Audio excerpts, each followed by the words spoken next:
the first couple minutes of this we have already seen. We're gonna watch it again, just because I did not realize I had so much to say about this shit until we were already here. I have opinions. I have opinions on this Boogie documentary already. Jesus. Okay, let's do it. Yeah, so when it comes to financial approach, I don't fucking know what I'm doing. Money comes in, money goes out. For the longest time, my ex-wife handled that shit, but then I got divorced. I don't know where my money is. I don't know what it's doing. The only thing I've ever done with it is I threw it into crypto and then lost a shitload of it. Well, here's everything. If you want to see, there's $2,758 in my bank account right now, and let's see if mortgages come out yet. So tomorrow, when they take mortgage out, I'll have about $700 to live off of until the 20th, when I get paid again from YouTube. So I'm just... So $700 to live off of. Let's calculate that out real quick. For Saki and I, let's say I make a spaghetti dinner tomorrow. Tell me everything. I forgot Vishas was here. So let's say I'm making a dinner for Saki and I. Let's say that it's, I don't know, spaghetti. Meat here is about $3 a pound. So if I use 2 pounds of meat in the spaghetti, it takes me about, what, $2? To get, ooh, I don't like... Naughty secrets. I don't like that my health just went down so bad. No, I don't like that at all. Anyway, let's say that I've got 30. I'll rip the secrets from Why am I saying 30? Anyway, this is the problem with unscripted content while doing a video game. Okay, we've got him dead. I can concentrate now.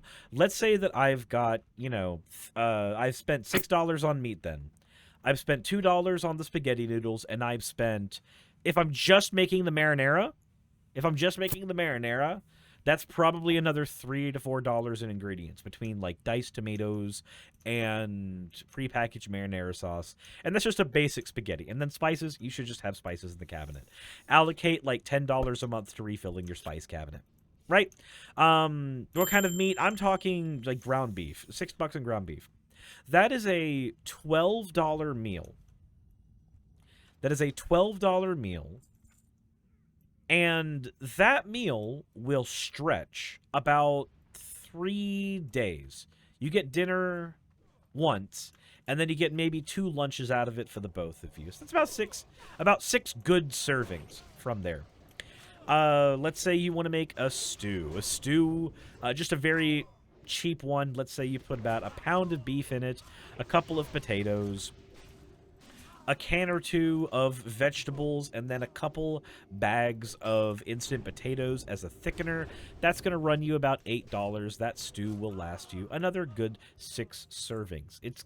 You can make $700 for food stretch. There are people that make way less money for food, and they manage that just fine. So when he's like, I have $700 to survive off of, is that money that you're spending on bills as well, or are you just talking about the money that you're dropping in food expenses? Because if it's just food, that's super doable.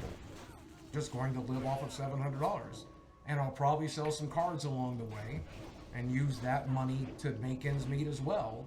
I have a credit card with them that I owe $600 on, and on top of that, I still owe $163,000 on my house. I think my net worth is 0.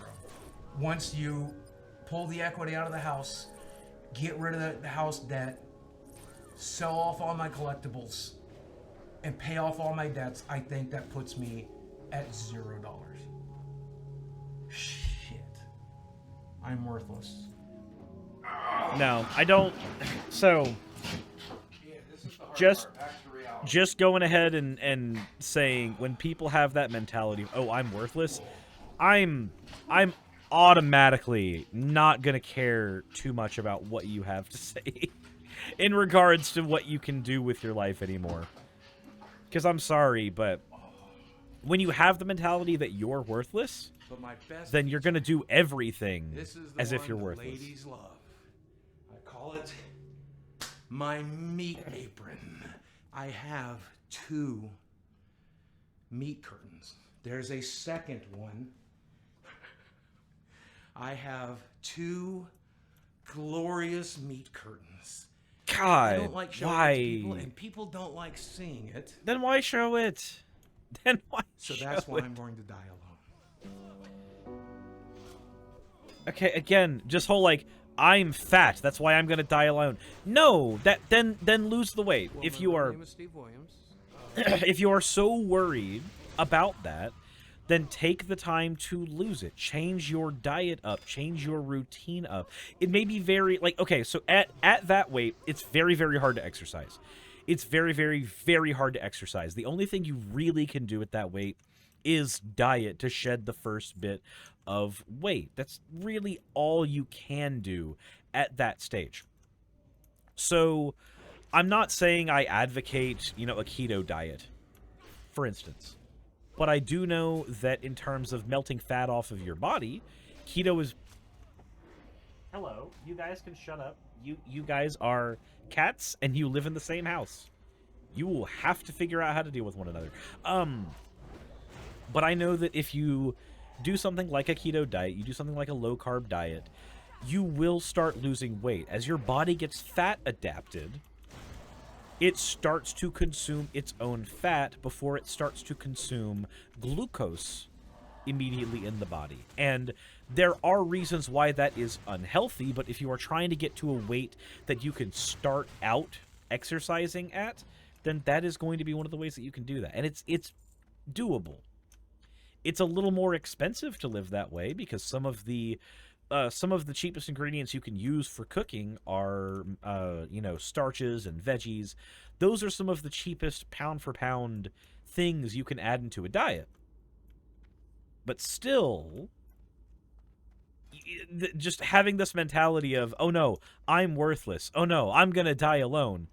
Like, my guy, if you think you're going to die alone, then you're probably going to actually die alone. Half of it's your own mentality. You've chosen that route. I'm known online as Boogie 2988 because there's a lot of famous Steve Williamses, and I'm not one of them, right? I started the YouTube channel back in 2006, right at the very beginning, and I got famous for comedy sketches as well as like life vlogs and just sharing my personal life with other people. What's up, ladies and gentlemen of YouTube? Boogie to 988 coming at my ankle on my left leg, but that's just the kind of woman I married. So give her some love in the comment section. Give her as much money as I used to make. 2018 views per video, 280,000. This is where 2023 views per video, 1,700. Save my career. What's up, ladies and gentlemen of YouTube? Boogie to 988 coming at you live. Let's get into the power of the internet. And today, let's talk a little bit about why you got to do better than I did. Right? Why? You have to do better than I do. Jesus Christ. You guys told everybody this is the center The of my self-deprecation world. there. In this recliner, with my dogs, watching television, playing video games on that television. But the other day, the audio on this TV started to go out, and whenever it would make like S sounds, it would crackle. And so, I know I'm budgeting, but I immediately went to Amazon and bought a sound bar for $100. And then the next day, the TV stopped crackling, and now I have a $100 sound bar that I don't need. But I know I'm supposed to be budgeting right now, but because that's my TV, because that's my only source of entertainment, because it's the only thing I do, it's one of the only things that bring me peace. I'm like, I have to be able to hear my fucking TV. I agree with that part. You do But need that's to be able to everywhere, right? entertain Like, yourself, Mitch right? Hedberg said, I'll just do enough heroin, and then he OD'd on heroin, right? So I guess every addict tries to manage the addiction, but I don't know, man. We were talking about compulsive spending a minute ago? Yeah. Dude, I spent a lot of money on stuff. But you know where a lot of the money went? And it felt really compulsive at the time? Where'd the money go? Sex workers. This is the one where I had opinions. I had opinions. Because he spent $40,000 a year on sex workers. And I'm not going to try to disparage sex work. I'm not. There's nothing wrong with, you know, buying sex workers. There's nothing wrong with paying for their services. There's nothing wrong with being a sex worker. But there comes a point where you have to ask yourself, what are you chasing? What are you chasing? What are you chasing? Also, Sephi, you're getting a little aggressive in chat. Please stop. Please stop. But no, you do need to ask yourself, what are you chasing? Are you buying sex workers because you just need a release? Can you find that release in a less financially crippling, more responsible way? Are you doing it because you're craving a relationship? Are you filling the void of a relationship right now? Like, what are you trying to do? There's a lot of people who do sex work, and if you do sex work and you know, either know a sex worker or you do sex work and you want to comment in my comment section and let me know if this experience speaks to you. But I've heard multiple times from people who've done sex work that one of the experiences they have is they're not always actually giving people sex. They're not always actually doing that. A lot of times they're a cuddle buddy. A lot of times they're almost acting as a pseudo-therapist. They're literally just sitting there and listening to someone. They are, at that moment, the only connection a person has, and they normally don't. They're there to do sex work, but they often end up filling other roles than just that. And that leads me to believe that sometimes people who are literally drowning in this, maybe what's going on more than anything is they are trying to fill in a void in their life. What void are you trying to fill? And why are you trying to fill it? And are you filling it in a healthy way?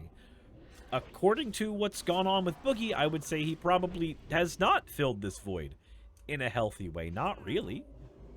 I'm a former sex worker escort, and Boogie 2988 was one of my clients.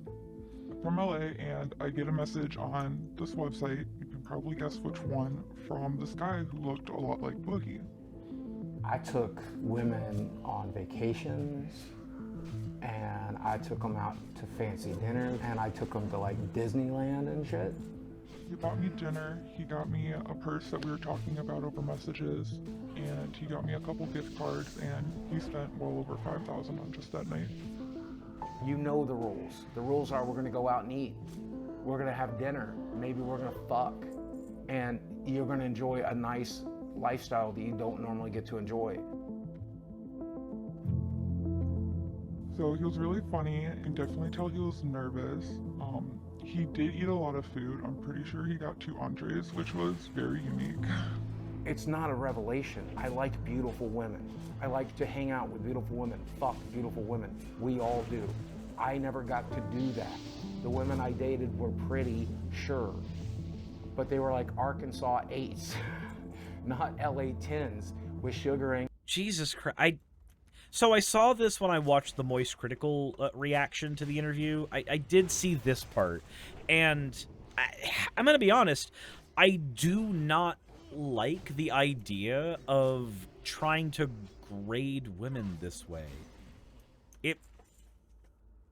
It really feels like you're not actually valuing them as people. They're objects to you. Maybe one of the reasons that you aren't able to get a Las Vegas 10 instead of an Arkansas 8 is because you look at them that way. You look at them as objects. You have that grading system for you. When you are, and maybe this is just the demisexual in me speaking, right? Maybe this is just the demisexual person in me speaking. But when I'm in a relationship with somebody, that person is the most attractive person there is to me. That is it. It is a very hard to find anybody even remotely as attractive as the person that I am with, because the way that my brain registers attractiveness is it sees that personality, it gets attached to that personality, and then that is the person who I am attached to. It does that all first and foremost. So maybe I'm speaking with that literal bias here. Maybe that's what's going on, but it just still feels gross to me. I got to fuck some LA 10s, and I think that's cool. We got back to the hotel, and I do regret to say that I slept with Boogie 2988. Overall, the experience, and I don't mean to fat shame or anything, but there was rules upon rules upon rules, and it took me a lot of time to find a stick. Jesus Christ. I am now married with 2 kids, and sleeping with Boogie is one of the reasons I quit sex work. Oh God, what? How do you... Is that sexist to me? Sure. You Is that make womanizing people- to me? Sure. I don't really care. I'm a 48-year-old man. I never got to fuck a model. This let me fuck a couple of models. Is that wrong? There's nothing wrong about that, but your mentality about it's an issue. Here we have... Like, I literally, my partner did modeling on OnlyFans. That is just a fact of who Saki is. I'm not going to sit there and just go like, aha, my position as a streamer, it let me finally get in with a model. No, stupid fucking bullshit. I'm sorry, no. That's not the mentality you should be having. Models are people.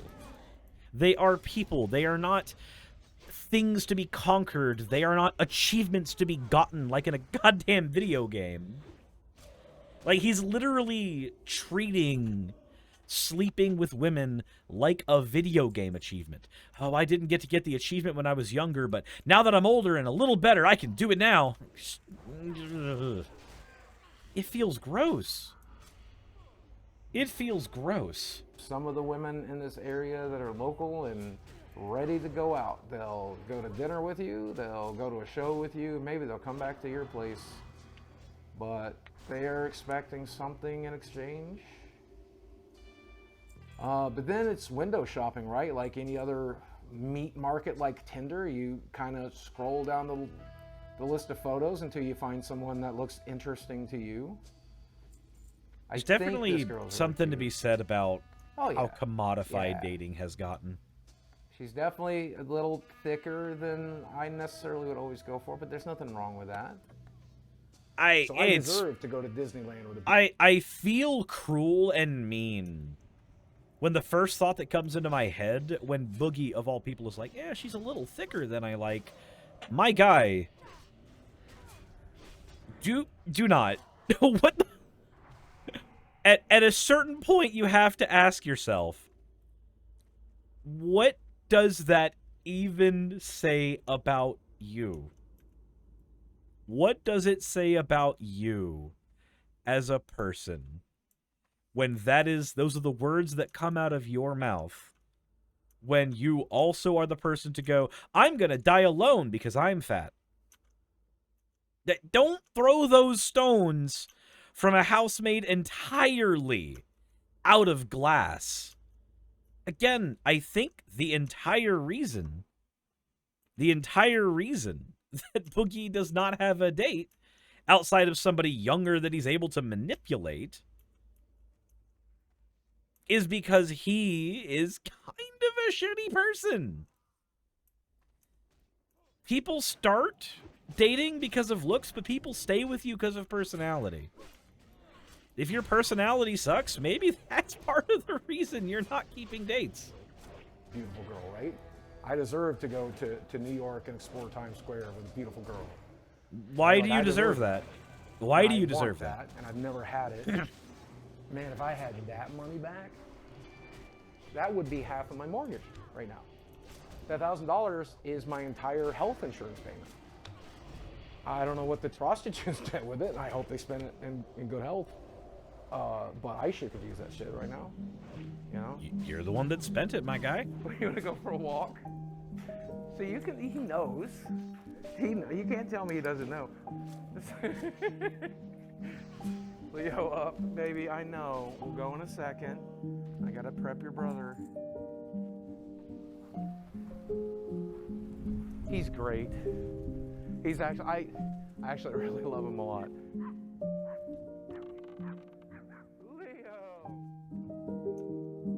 At least he I know how seems much these things mean to good to you, his what dog. it's like to have to sell them to be able to live. So selling off these things kind of sucks because I've been playing Magic for 30 years, and some of the cards in this box I opened back in 1994. I opened them in like 96, and I've held on to them ever since. And that's like they're a piece of my childhood. They're a piece of my history. I thought I was going to get buried with this stuff. This is my stuff. This is me. This is part of me. And I made some money off of YouTube last month, but I did not make enough. Without a sponsor or something like that, I'm not making enough. So we're going to go to the game shop. But this is going to keep me from going out on the streets, right? Like this is going to keep me in a house. So I think it's bittersweet. I think he would find it bittersweet. He would have wished That at this pace, Boogie will be bankrupt in I'm selling Magic six cards and months? whatnot. I'm selling collectibles on eBay. I'm selling arcade machines locally. I'll sell it all. And I'm going to sell enough to help with mortgage. But I'm also going to sell enough to be able to play Magic tonight. Because I don't want people wondering why I'm not there. I don't want people like knowing I'm broke. Like that's embarrassing. I can't afford $30 to play Magic. So I'm spending $30 to play Magic tonight. I will give a little bit of Okay, so just a really quick personal tidbit. I actually do understand that feeling. I can understand that feeling of not wanting people to know that you're broke. It feels really embarrassing when you have a particular lifestyle and suddenly you can't do it. It feels really embarrassing when you are not making enough money to live, and so hobbies that you really want to do, you can't actually do anymore. I can empathize with that a little bit. I don't feel like that one's entitlement. That one hits close to home. I get it. Like hell, half the reason that I was happy to start another subathon wasn't even because the subathon earns an amount of money, but it literally keeps me in the house, and keeping me in the house means that I'm not spending money on a Magic event. There was a Magic pre-release that I wasn't able to go to because of subathon, and I'm not super upset about that. I get this one. I need from you about $1,000 to make mortgage. So I needed to pick out like $1,000 for the stuff. Like there's a couple of cradles in there. There's a City of Traders in there. So for those who don't know, like a Gaia's Cradle sells for between $600 to $1,000 depending on condition. It would probably be better for Boogie to... Here's what I would do in a situation.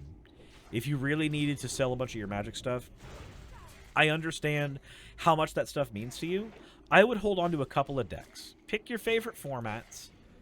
You're like, hey, I like Pioneer, I like Commander, I like, let's say, you enjoy, Modern and drafting.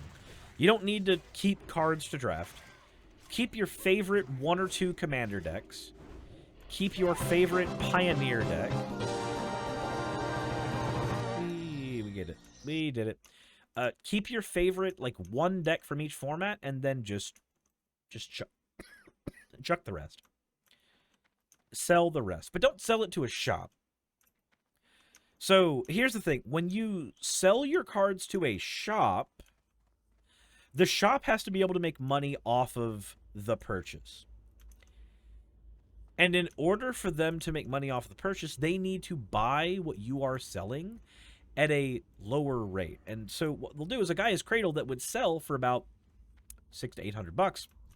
It doesn't sell for $600 to $800 at a shop. At a shop, that's going to run you, instead, something more along the lines of $100 to $200. Sell your shit on eBay. Don't sell it on don't sell it at the fucking shop. If you are trying to earn money to survive or whatever. Please. Well, I could do 200 a piece on those. I fucking told you. I haven't seen this part of the documentary yet. I told you. A Gaia's Cradle bought by a shop is gonna get you between $100 and $200. That's what they're gonna lowball that to.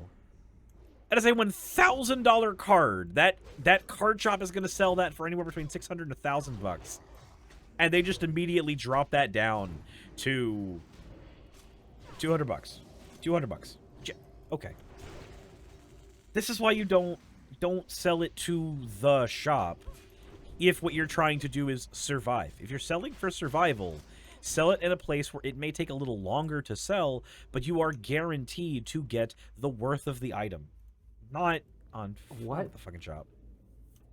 Dude, I thought we were looking more like 400, 450 on each of these. 175 is what it's down to. Oh, yeah. Looks like Good lord, that took a beating. Fuck, these are reserved list cards, Glenn. Yeah. They're not going anywhere but up. Okay. Well, you say that, but the dual lands went down. I mean, yeah, all right. As long as I'm getting mortgage money, as long as I get some cards there tonight, okay. You gave me these back. Mm-hmm. You want to sell on until I come back in here because I'm not going to sell them to anybody else for you. Okay. No, make it 3 chicken quesadillas. What's paying for this? Shit, you're paying me back later. That don't hurt. Yeah, we all look the same in a game shop. It's because we're fucking outcasts. We're in a kind of small town. We're fucking autistic as shit. We're awkward around women. We're awkward around people. We don't know what the fuck we're doing. And then I come back here and I'm looking at all the shit I need to sell.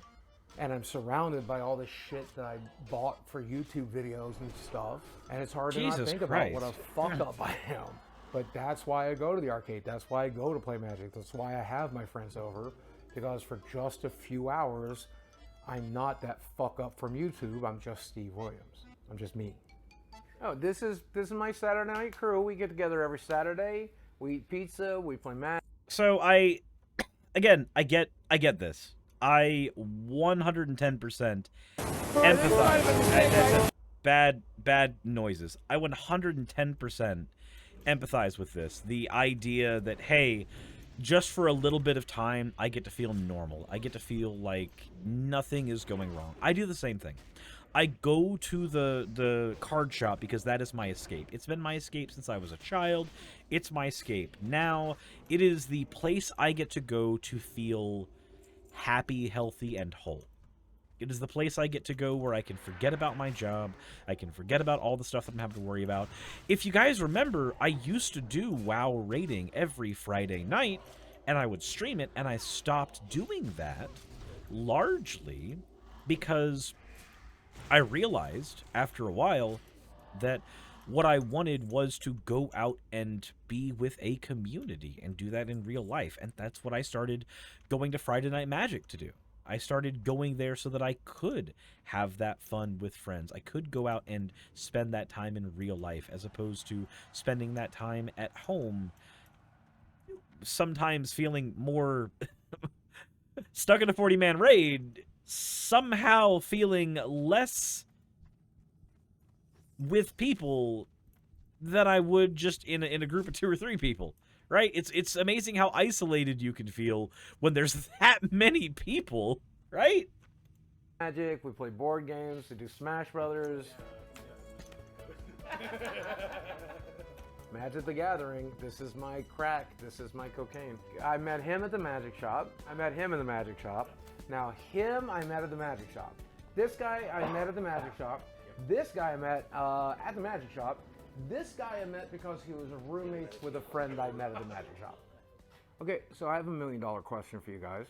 Every Saturday we get together.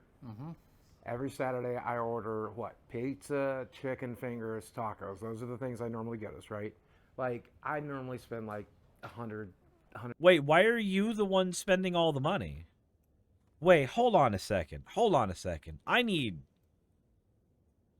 this part to make sense. I need this part to make sense. If you are in... Oh, that's unfortunate. That Tauren is dead? Guys, this is hardcore WoW. That means he's gone. He's gone forever. Oh. That is unfortunate for him. I feel... So why is he the one spending all of the money for his friends to eat? Why is he doing that? Why are they not pitching in on food? Why are they not doing like a cooking night? Say everybody brings something for a potluck. Can you imagine how much more efficient this would be if everybody brought something in a potluck fashion? Can you imagine that? $150 every Saturday to like feed us. And like I showed them my bank books today, and I'm not like, I've never wanted to burden you guys with this, but like I'm at a point where saving $300 a month would be useful. I mean, we've $600 been a month. telling you for years that we don't care about the food that much. Okay.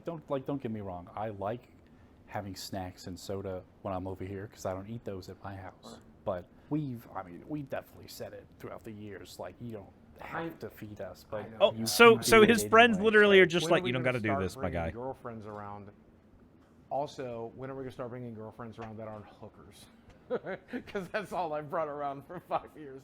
I mean, like we haven't had like What? legitimate girlfriends over in a long time. You haven't dated in a while. You haven't. What the dated in a fuck is going on here? Yeah, a while out. That's fair enough. Yeah. while. I mean, you've like had some. I think you have, like. I think he's a good guy, yeah. I think that Boogie's definitely a good guy. He loves his friends and his family, and he cares about people a lot, and he cares about what people think about him a lot. He's a fun person to be around and to laugh and make jokes with. And sometimes we open up and we have like really personal conversations, and I enjoy getting to know him in that way as well. Willing to do things for us. He's offered to, take care of us or offered us a room if he needs it. He's still going to make some of the same jokes. We all have a sort of dry sense of humor. Sincere kindness. It doesn't always show up, but he does have a lot of compassion for people. I think he's just a guy with good and bad. But I don't think he's as bad as a lot of corners of the internet think he is. I think as long as he stops tweeting the N-word, he'll be fine. Jesus Christ. The N-word is just a word. If you guys left and these cameras weren't rolling and I was sitting here alone in the dark and I said the N-word, there's no magic power to it. So say it. Oh no, I'm not going to say it on camera where it could hurt somebody. I like offensive humor. Oh, wait a minute. So you understand the problem. Zooey Kobe says, just subbed and liked, gang. Keep grinding. Thank you for hopping on. Thank you for hopping on. I appreciate it. I appreciate it.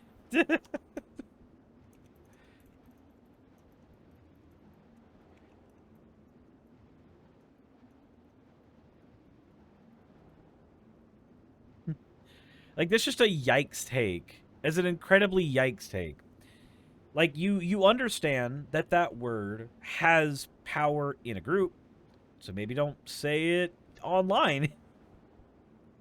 I like dark jokes. I say fucked up shit. I think the darker something is, cancer, rape, murder, child abuse, the darker it is, the more important it is to make jokes about it.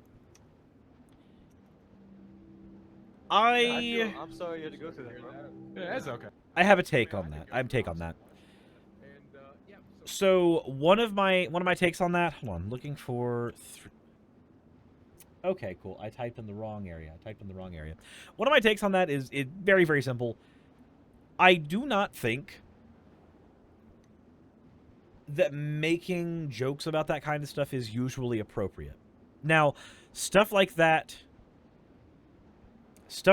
makes sense if you are a victim of those things. People who are a victim... people who are victims of sexual assault, people who are victims of that, it makes sense. But I think making light of that kind of stuff typically can be a bit of a problem. It can, unless you're in a super close group of people where everybody understands what you're joking about. I think making light of that stuff is important for the people who need to make light about it. But just making light about it all the time can sometimes feel like it's undermining the people who suffer from those things. Said, why is there even an N-word segment? Who decided not to cut that? It's a whole thing. Hurt somebody. I like offensive humor. I like dark jokes. I say fucked up shit. She's dead. And yeah, so fuck her. And now she's dead. That's a lot of money, I guess, for a person of color, or is it not? I don't know. Someone says you can't. No, I don't think that. I don't think that joke's appropriate. Not even in the slightest, my guy. I think that's a lot of money. Well, a lot of money for a person of color. What? What? Why is... Of course you got scrutiny for that shit. Can't put your finger into a clitoris. Somebody here doesn't have a scalpel handy. You splay that fucker just right, you can wrap it all around your fingers. You gotta shave real thin. Woo! That's disturbing. That's the most fucked up thing. No, I plan to shoot you, bud. You pointing a gun at me? Yes. Is this what we have to do? Where it really went south is when one guy spent like a month of his time gathering every link, every video clip, everything I'd ever said or done since 1998, and he compiled it into this one huge mega thread. It's like 10, 15 pages long. And every time my name would get mentioned on Reddit moving forward, they would all link to that mega thread. Well, these people on Reddit began to bombard my sponsors to make... Yeah, that shit tends to carry with you. I don't think that that's like...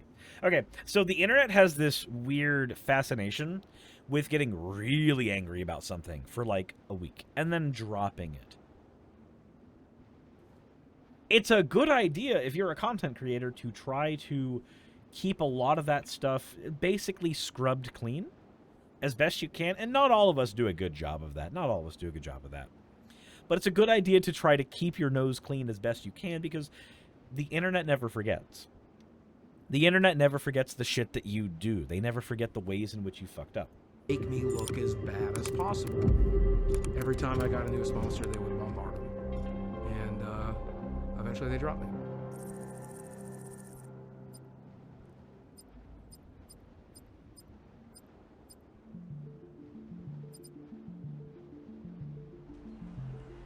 Are you ready? Are you ready to step back Jesus into Christ. 1988? You ready to go back to that my annual childhood? income drop is 'Cause horrible. That's what's behind the star. You know what? Do you want to know what this represents to me? This is everything that was good about my childhood. And when I walk back in here, it's like going back in time, except things aren't completely shitty. So this is... Again, I don't a see anything classic. wrong I with even have a doing Pac-Man this. tattoo. This is the game I most identify with because it's about a little round guy running through a maze trying to figure shit out, eating everything in sight, and getting chased by ghosts of his past. So I'm basically Pac-Man. I know it's simple fun. And yeah, this is I mean, this look part's at the guy. He fine. looks like me. This part's fine. I might have sprained it or broken it or something. I was walking to the bathroom in there, and there was a loud snap sound, and things kind of shifted in one direction, and now my foot is swelling into my shoe, and it hurts really badly. It's the fun part about being old and fat. You never know. You don't know if you'll wake up tomorrow. You don't know if today is that stroke or heart attack you've been waiting on, or if it's going to be a healthy day and you feel real good for a change. You never know.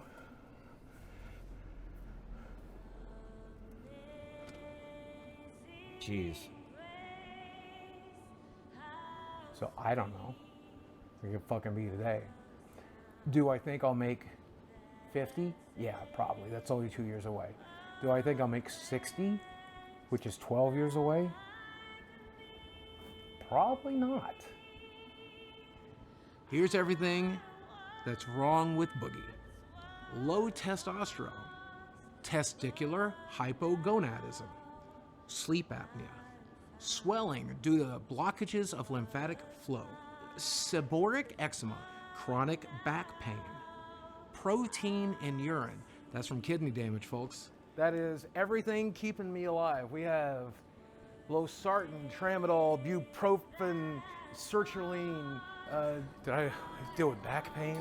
I deal with nightmares. I'm always tired. I don't know the last time I did sleep. Otherwise, if I don't wear this machine at night, when I'm supposed to be sleeping, I'm actually drowning in my own fat.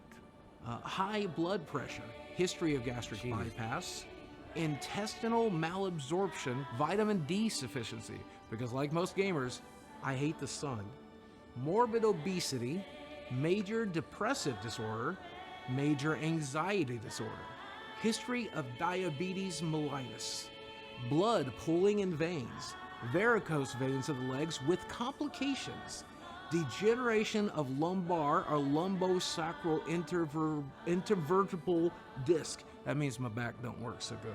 History of basal cell carcinoma, that's cancer. And of course I can't breathe so good, so asthma and allergies as well. Yeah, that's a lot of stuff to deal with. And it's just about making the best of it. That is a lot of stuff to deal Just with. Enjoy what you got when you got it. Sometimes that's a chicken quesadilla.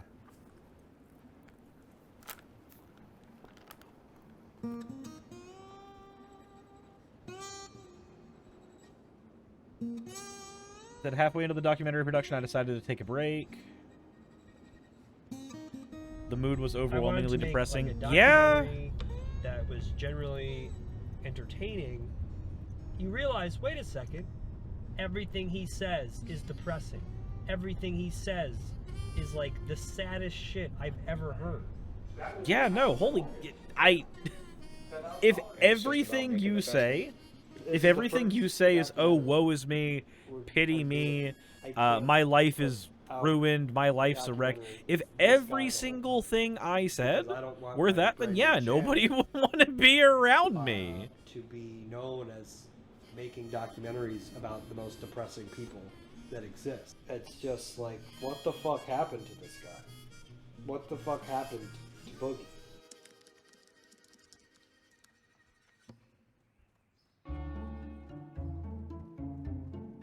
Okay, so it says I invited a mental health counselor, a comedian, and a YouTube consultant to assist in analyzing Boogie's downfall. Interesting. Interesting. Well, he's losing what made just people browsing my originally wares, or like is there something specific? It could be as simple as just that positive attitude. Why not use your only life to make the lives around you better? Be careful. Fuck you. It's none of your fucking business. It's my body. It's my choice. Eat shit. And over time, in the content, we see this shift where he starts to become more interested in money. I just like making content. I just like talking to a camera. I just like doing cool stuff. I just want ad revenue. I just want YouTube to pay me a fair amount. It's all I've ever wanted, right? And his concerns about money. If I could teach you anything, it's to hold on to the money you get. Oh, are you trying to manipulate people into giving you money? The answer is yes. Give me some money. And more interested in complaining. I couldn't be more grateful. I couldn't be more grateful to people. Seems like a sad guy with some understandable problems. I'm a walking embarrassment, dude. We do. Look at me. I'm fucking disgusting. Better I'm a piece of shit. I will never function the way you function. It's not possible. That's why if you're griping to your viewers, if you're complaining to your subscribers, I mean, that just leaves a sour taste in people's mouths. I think my window's closing. And if it's not closing already, it's already closed. Right, so if there was money to be made in making people feel depressed, I think Boogie would be in the right business. Like, that's just my life philosophy at this point. Just Real face down in the $5 a mud. month energy? That's Yeah. pretty much how we live our lives.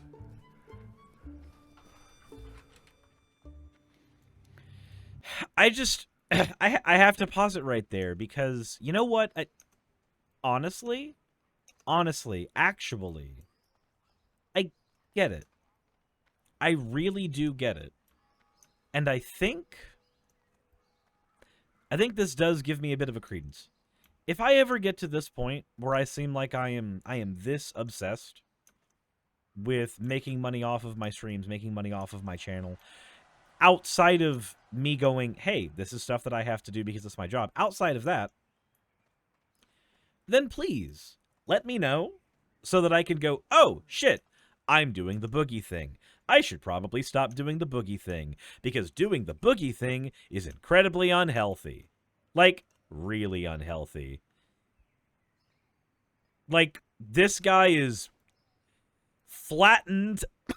He's completely flattened on a statue. Unhealthy. Like, you see this guy right here on this statue?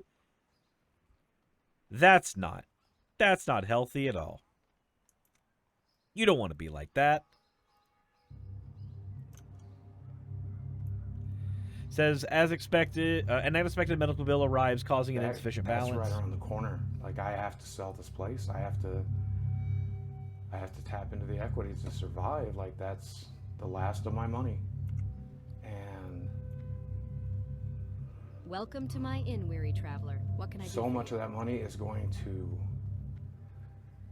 doctor's appointments and tests, and all of that is just to fucking stay alive. He's obviously channeling his inner Paper Mario. Obviously. Obviously.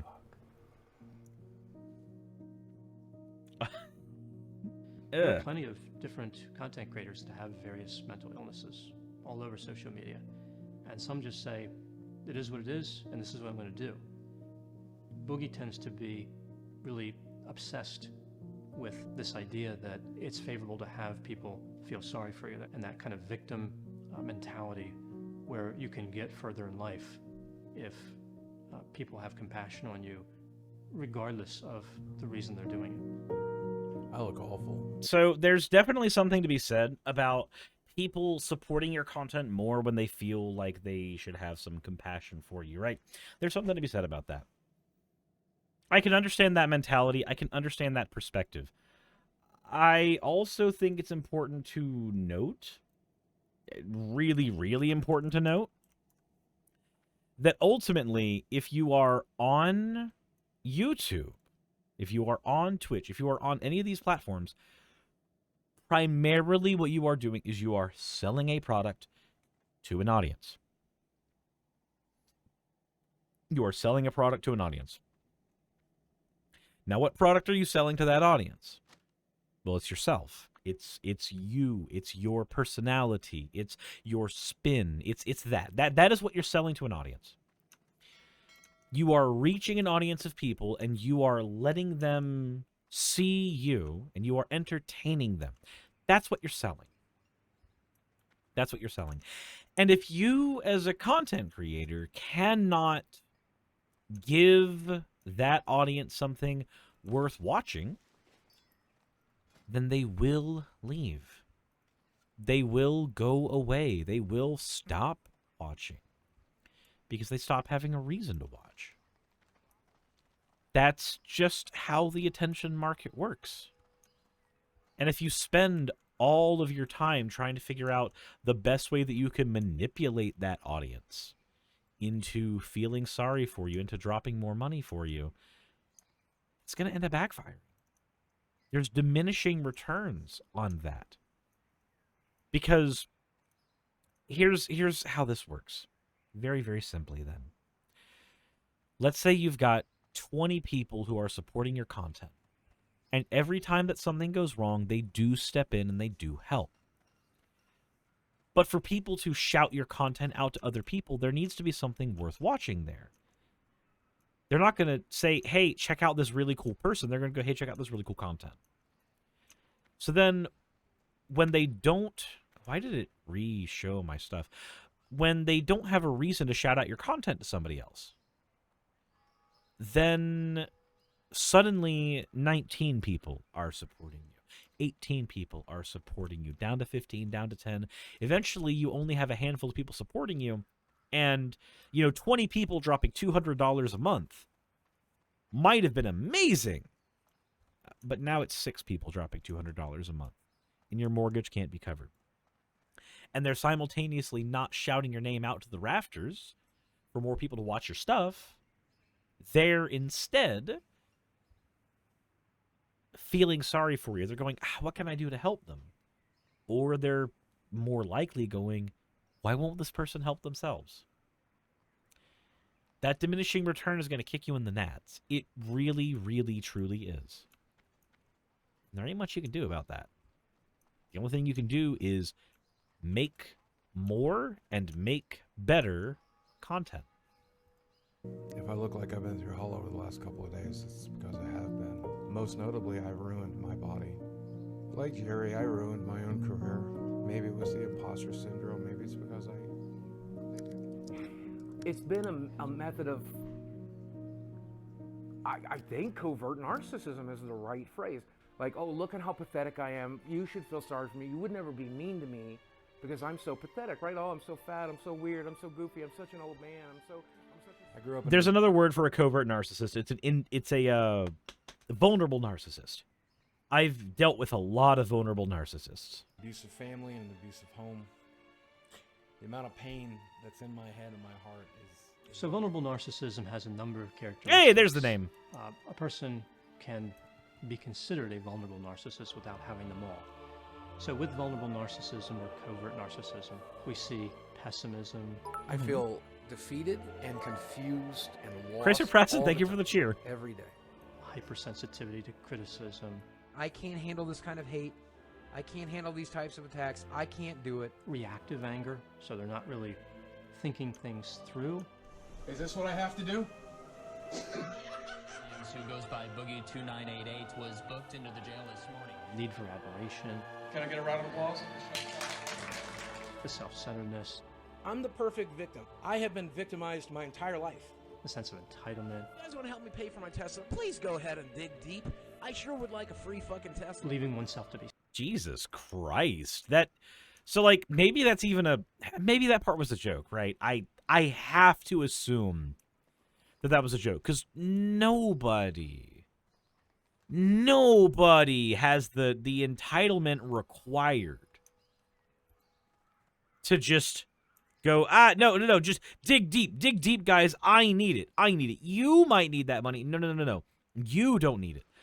I need that money. I need your money. Paths that you can't find on foot. They'll get you there fast and maybe show you something new at the same time.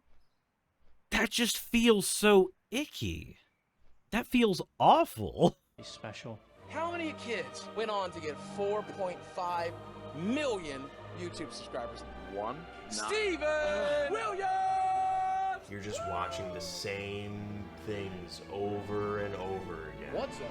Ladies and gentlemen of YouTube, Boogie2988 from the Draw Hour of the Internet. This is my rambling series, my blog. We're going to talk about life, the universe, and particularly interesting to me. His fall from grace is so catastrophic. Not happy about it. People are sick of the shtick. And what would you recommend to him now to get his viewers back? I don't think he's getting his viewers back. I don't think that's a possibility. I think the only thing to do now is go a different angle.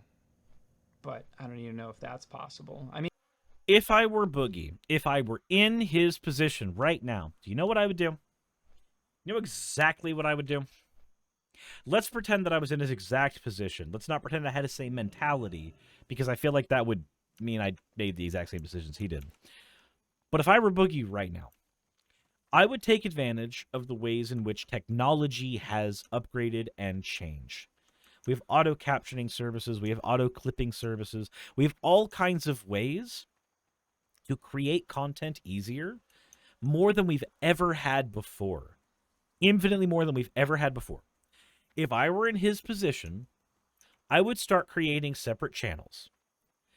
And I would use an automatically generated AI voice for some of those channels. That way they are as disconnected as possible from him. They are as disconnected from Boogie the person as they possibly could be. And I would start creating those channels, and I would start hammering down on content that speaks to people on some level. Because the only thing you have to do is just push out content. The only thing you have to do in his position is push out content. The problem is content with his name on it is poisoned. Is he... I'm wondering, if we look at his channel right now, if we look at Boogie's channel right now, let me go ahead and see here. Boogie YouTube. Right?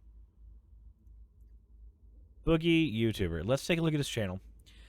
Is he taking advantage? What is he taking advantage of? Let's quickly take a look at his channel right now. So, videos, a video a day. Each video makes 70,000 views? Wait, how the fuck are you going broke? How the fuck are you going broke? Wait a minute. Wait a minute. Hold on. Let's pretend you've got my RPM, right? You got my RPM 4. And every day you're releasing a video that makes minimum 70,000 views, 50,000 views on a couple of these. So let's say 55,000 views. 55,000 views a day. Times 4. That means you're making $220 a day. Multiply that by 30. That means you're making 6,600 every single month. Every single month. You are making 6,600 every single month on views alone. Does he have a Patreon? I wonder. Does he have a Patreon? Let's see here. It does not see me as a Patreon. It's got Facebook, Twitter, Instagram. So he's begging his audience for money. And yet, while he's begging his audience for money, he is not making use of the actual platform that is entirely bent from top to bottom on helping people make ends meet. And he's literally advertising the documentary that is shitting on his entire life.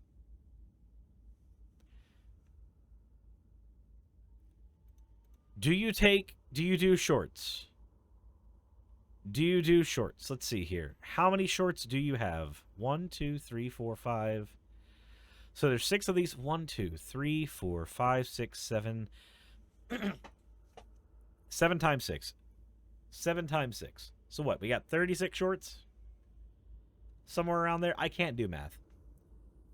Somewhere upwards of 30 shorts. 42? 42 shorts. So one of the main methods that YouTube is trying to push on its platform, you're not utilizing. You're not utilizing one of the main methods that YouTube is pushing its platform to go. Live streams. Are you streaming on LiveTube? LiveTube on YouTube as well. Okay, so he is streaming, and the streams are getting thousands of views. Streamed 3 years ago, streamed 1 year ago. Never mind. Never mind. You're not streaming a lot. You're streaming a tiny bit. So you're not even dual streaming. You've got Twitch only. And on there, you are streaming a couple of times playing Mario Wonder. 7,000 views on your stream? How is your revenue so low now? This feels impossible. With these kind of numbers, you should be making 100,000 a year. There's no way. There's no way.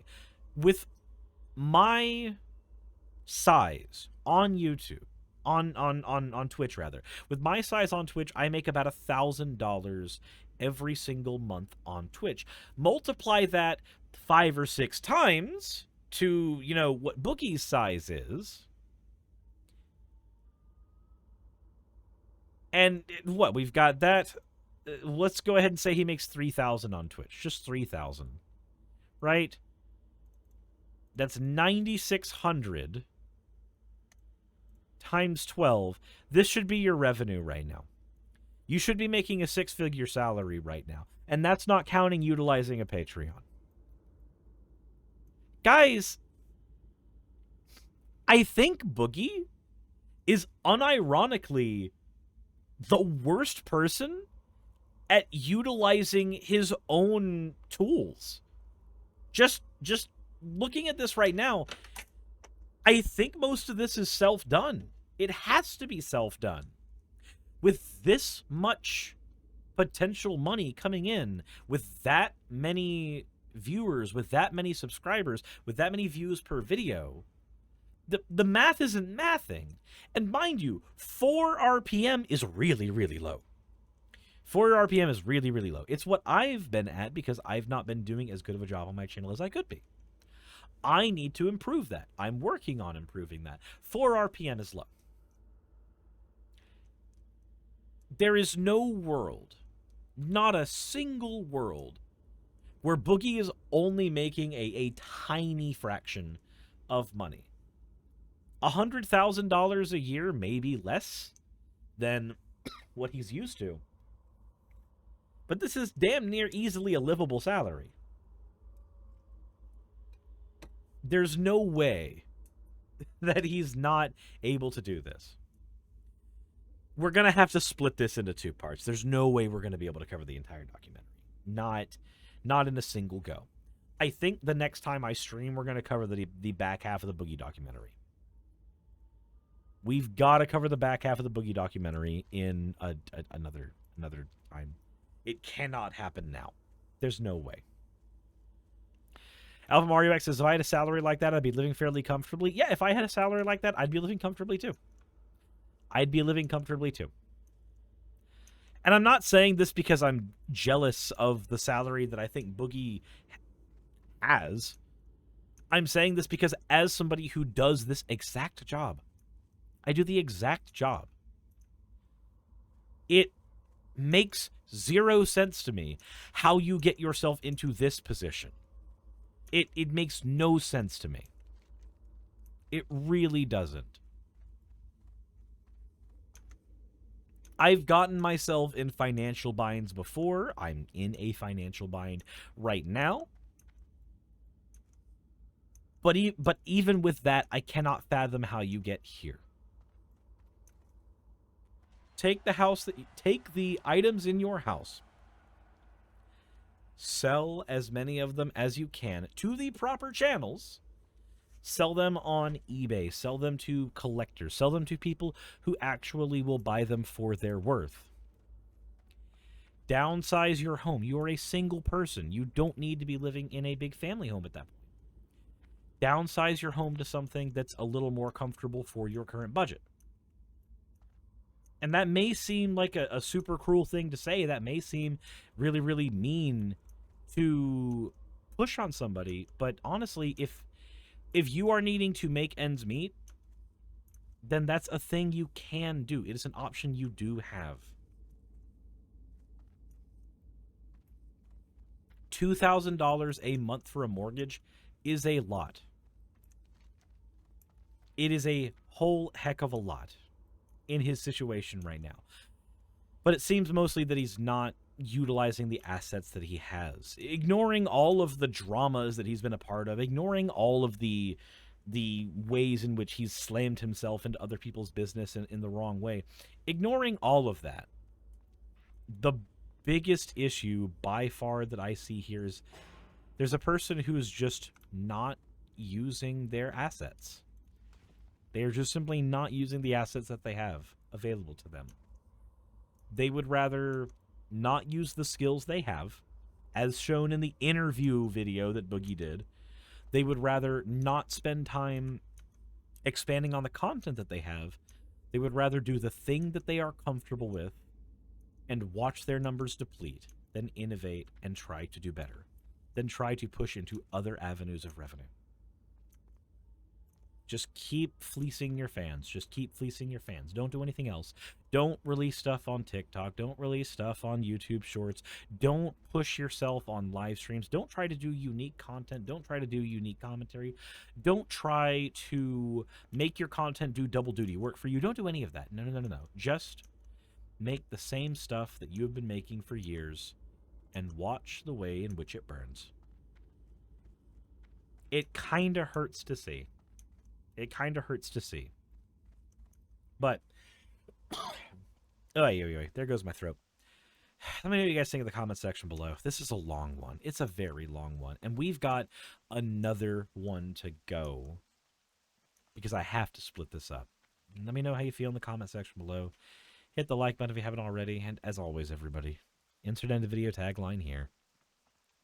Hey there, thank you for making it to the end of the video. Hopefully you had a good time. I know this was a really, really long one, and I debated on whether I wanted to actually have the fan art section in this particular video, but I figured ultimately it was still a good idea to. So anyway, since we are here, the first piece of fan art we have is from Small Fry. I present Slime Hashira versus Bible Hashira for your entertainment and demon slaying needs. It's Demon Slayer Suris versus Demon Slayer Greg Locke with this freaking Bible bat that he used in the breaking the Barbie thing video. Jesus. I'm so happy we made the memes for that. Bible breathing. Fifth form. The next one we have here is from Epic Prawn. Been goofing around with a sprite. Here's an NES sprite Suris. Thank you, Epic Prawn. This looks amazing. The last one we have here is from Clockwork Cookie. Slime Suris in a colander. First time I've drawn in a while, and I've never been good at shading metal, but I think this gets the idea across. They probably need a bath and clearly aren't happy about it. Yeah, I'm just going to say, though, if you put Slime Suris on a colander, he'll just kind of drip through it, honestly. Probably not a good idea to put Slime Suris in a colander. It feels like a really, really fast way to just kind of, you know, make bad things happen. Anyway, as always, everybody, thank you all for your fan art submissions. If you want your fan art to be shown in a future video, the best way to do so is to drop it into the fan art section of the Discord. With that all said, thank you for watching this long-ass video. Let's get to the credits, and thank you again for watching. I appreciate it. Hey, I just quickly want to give a thank you to all of my wonderful patrons who keep this show running. YouTube and Twitch are a pretty bumpy ride at the best of times, and the stability that Patreon provides me is worth more than I can say here. I'd also like to thank each and every one of my $20 and up patrons here, and they would be Britzkrieg, Cameron, Dren, Jemshin, Smiling DM, Poundini, Mabbity Babbity, Naomi, Isaac, Agamotto, Jordan, Ravi, Giuni, Kiratorian, Prisma, all of you, I'm not saying that part, and Starlight. And finally, thank you to everyone else that helps keep this channel alive. While you're here, why not check out another video? And thank you for watching.